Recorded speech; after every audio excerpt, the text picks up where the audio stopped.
Hello, everyone, and welcome to Lecture 8.1, the President and the Vice President.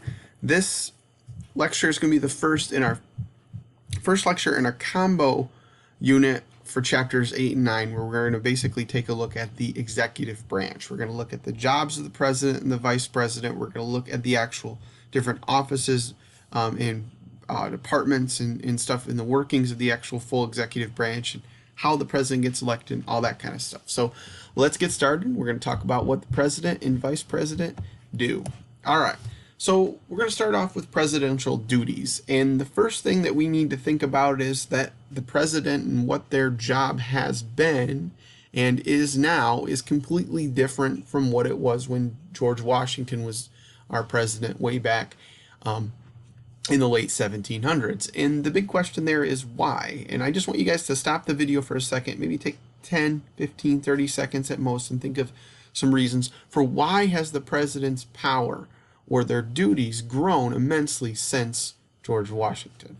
Now, some other things that they're supposed to be able to do, and they're labeled in the Constitution specifically. We've talked about these already this year when we did our Constitution list or unit. Is the president is the commander-in-chief, and they also have the ability to appoint people to several different positions, including departments. So think of like Secretary of State, Secretary of Defense, and so forth. They can appoint federal judges, so not just Supreme Court judges, but judges on federal courts, as well as ambassadors, so people that go and represent the United States in various countries throughout the world.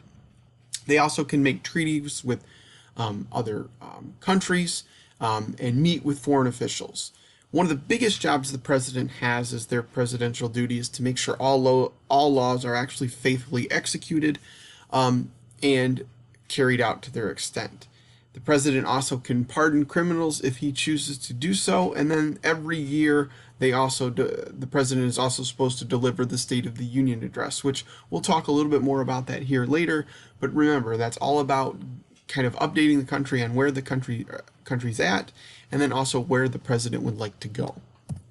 All right, so we're going to get into some other things about what the president has. So we're going to do the term and salary. So the 22nd Amendment, which was passed in 1951, actually limits the presidency or whoever serves as president to only have 2 terms as president, as their maximum serving. And remember, in history, why did this happen? Okay, think about that for a second. All right, and if you don't know, you don't remember we're coming off of in 1944, FDR had been elected to a 4th term. Now, he didn't serve that out because he died, but he's the only president we've had that served more than 2 terms. All right, now there is a loophole around this, though. Somebody can serve as president actually a maximum of 10 years in like 365 or 64 days. And how this works is if somebody is a vice president and the president they're serving under serves for at the minimum of 1 year and a day, and then resigns or dies, and that vice president becomes president, they effectively can still be elected twice. So that's how that works. Now, the salary of our president, or their compensation, is they get $400,000 a year, and that comes with a $100,000 expense account within their job. Now, this salary is determined by Congress. It's been set by them. It's up for debate at various times as things change throughout our society. Now, do presidents always take this salary? No. They do have to take a salary. It's in the Constitution. They have to take at least $1. But the rest of it they can choose to donate. And we've seen this. President Trump has done this throughout his tenure. We've seen Obama and several other presidents before him do it. And generally they take that salary and they donate it to some kind of program, whether it's something for education or voting or whatever. All right, some other benefits that the president also gets is they have Air Force One and other forms of transport in really every matter, land, sea, and air that they get. They do get free health care. They have special rooms and special services at hospitals in Bethesda, Maryland, that's not too far away, as well as other places. They do get their own staff within the White House. Okay, again, why? Think about that. Well, it's their house. They're living there. It's their quarters. They need people around 24/7, 365. Now, a president does get a lifetime pension. So if President Trump loses here in the 2020 election, or he wins, once he's done as president, he will get that pension. It's about $150,000 a year. Okay, now this is important. You guys need to know this one specifically. The top qualifications for presidents. Constitutionally, you have to be a natural born citizen. Okay, so you have to be born on U.S. soil. You also have to be at least 35 years of age, and you've had to have lived in the United States for the past 14 years prior to running for that presidency. And the reason why is they want you to be more in the know of what's going on with the country and so forth. Generally, that last one is never really an issue. And the qualifications again are the same for the vice president, and the reasons being are because they are the next in line to serve as president.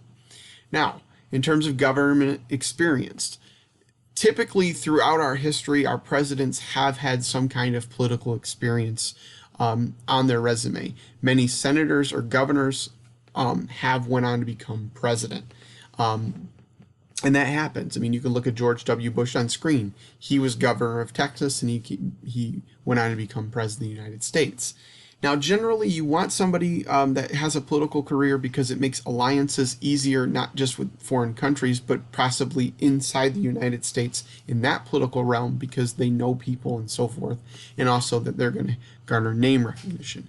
If you're getting somebody that doesn't have a political career or much government experience, generally there's somebody in the know, whether it's a general like Ulysses S. Grant, who eventually becomes president in 1868, or you have somebody like our current president, Donald Trump, who is somebody that people know, but didn't have any political experience before he was elected in 2016.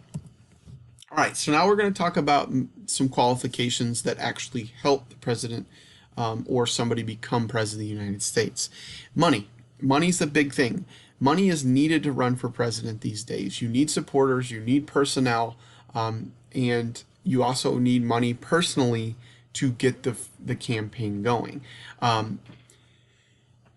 And all of this money is used for funding for ads and staff and trips for campaign rallies and so forth. And in today's world, money in politics has become a big thing. And I'm not gonna get into this because it's a different subject.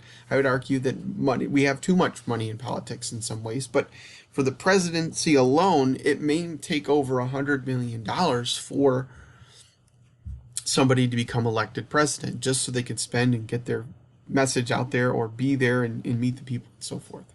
Now, most presidents, they follow beliefs that are moderate. And you have to think about, why would somebody want a president that has moderate beliefs on the Republican side or Democratic side or a third party?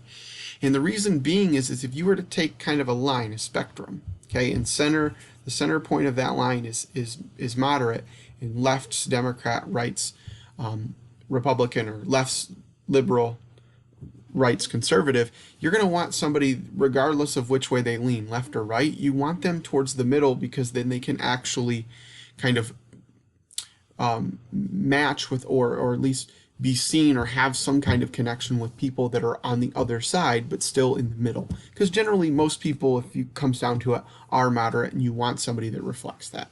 And if you have somebody that's radical, whether left or right, generally they're going to have little chance of election because they're not going to reach those voters on the other side. It's actually one of the big problems Bernie Sanders faced in his bid to become the Democratic candidate for president in both 2020 and 2016.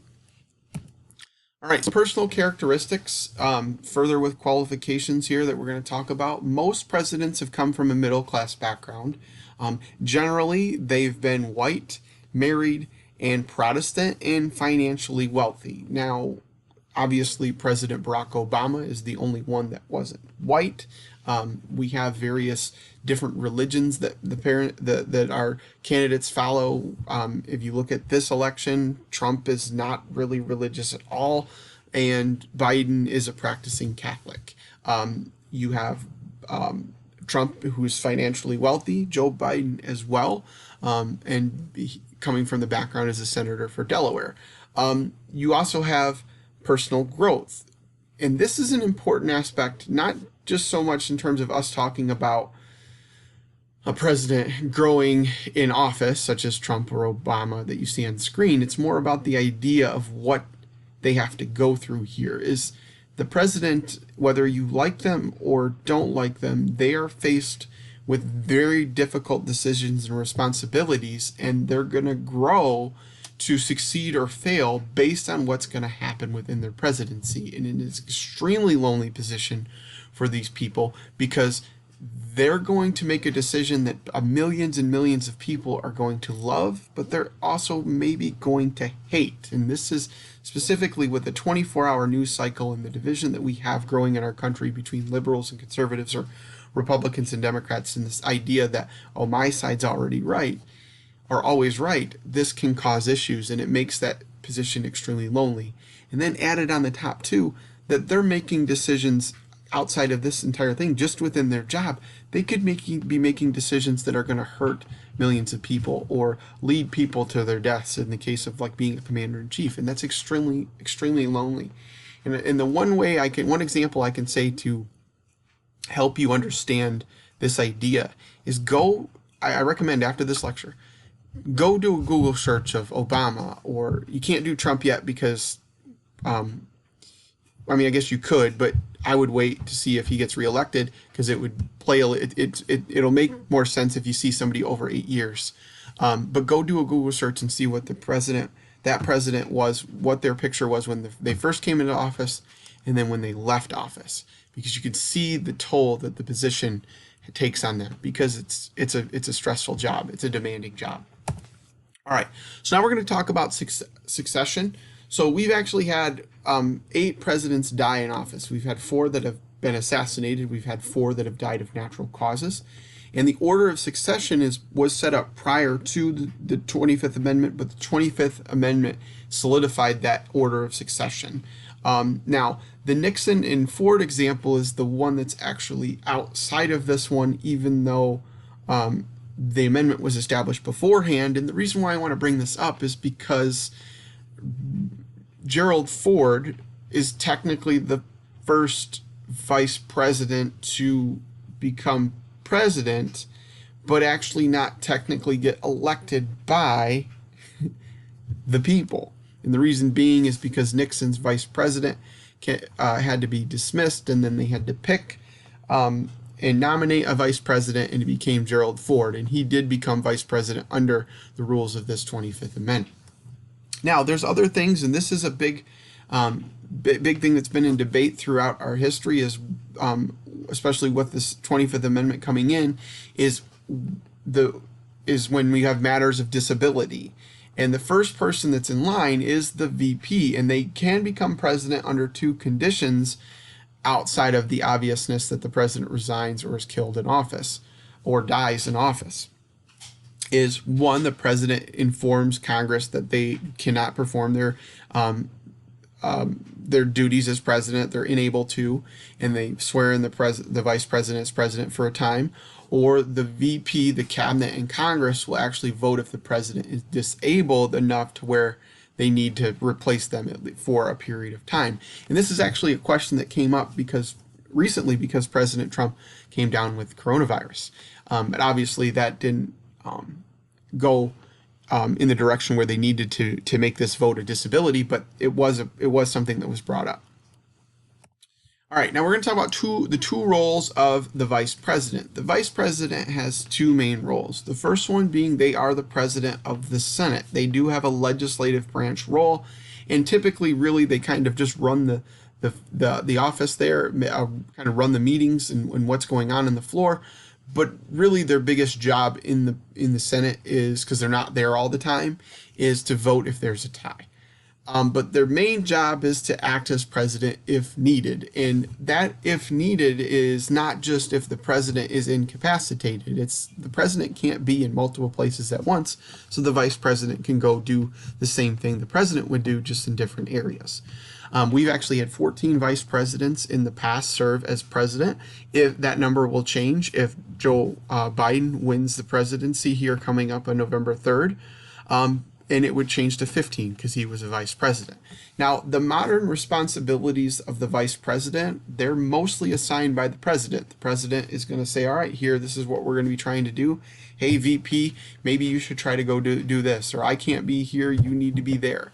Vice presidents do participate in policy making and discussions. They make speeches, and they do represent the president overseas when the president can't be there. The vice president is also one of the main members of the National Security Council, helping with defense for our country. All right, guys, that's all I got for you. Kind of a short lecture just talking about the main jobs and qualifications for the president and vice president.